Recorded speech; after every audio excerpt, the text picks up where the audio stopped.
3 second start. एक इंसान जिनकी जिंदगी पर, उनके रहन सहन पर, उनके अंदाज पर हमेशा सवाल किए गए। उनकी खूबियों को दरकिनार करने की कोशिश रही, मगर आवाम की अथाह मोहब्बत के आगे ऐसी कोशिशें दम तोड़ती रहीं। उन्होंने धीरे धीरे तो कभी तेज तेज देश को बुना, गुलामी की जंजीर तोड़ते ही निर्माण में लगे। अगर उनकी रखी नींव की बात करेंगे तो डिस्कवरी ऑफ इंडिया से बहुत बड़ी बड़ी किताबें लिखी जा सकती हैं।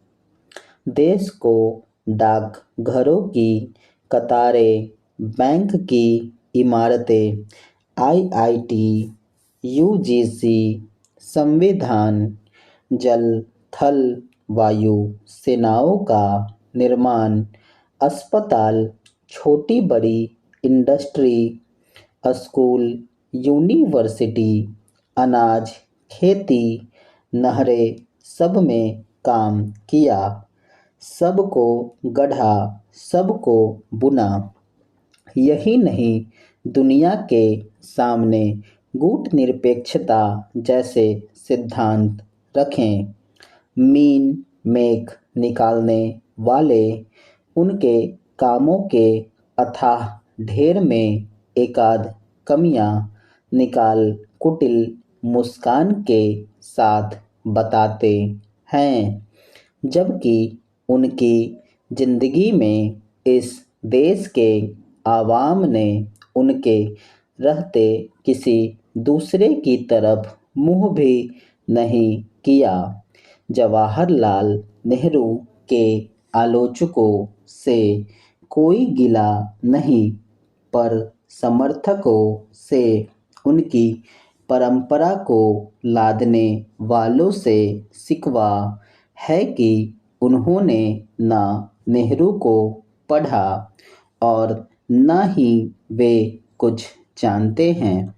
वे तो नेहरू की लिखी किताबों के नाम भी नहीं जानते। काम तो बहुत दूर की चीज है। कोई नेहरू की बात करे तो इनके पास उसे सुनने भर का भी वक्त नहीं। वह अभी भी बाल दिवस तक सीमित हैं, जबकि नेहरू एक युग को बुनकर जा चुके। आज जवाहरलाल नेहरू का जन्मदिन है।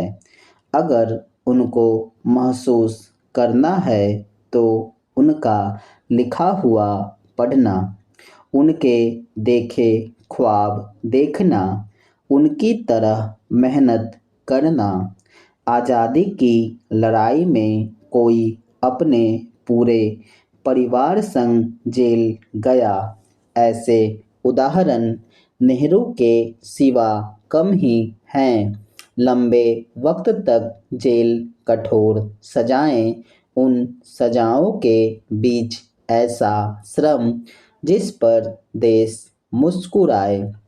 गुजरात की जमीन पर अब कैद हुए तो जेल परिसर में पेड़ लगाए, खेत जोते और जब छोड़े गए तो वहाँ एक पूरा बाग लगा चुके थे, जो अकेले नेहरू का करिश्मा था।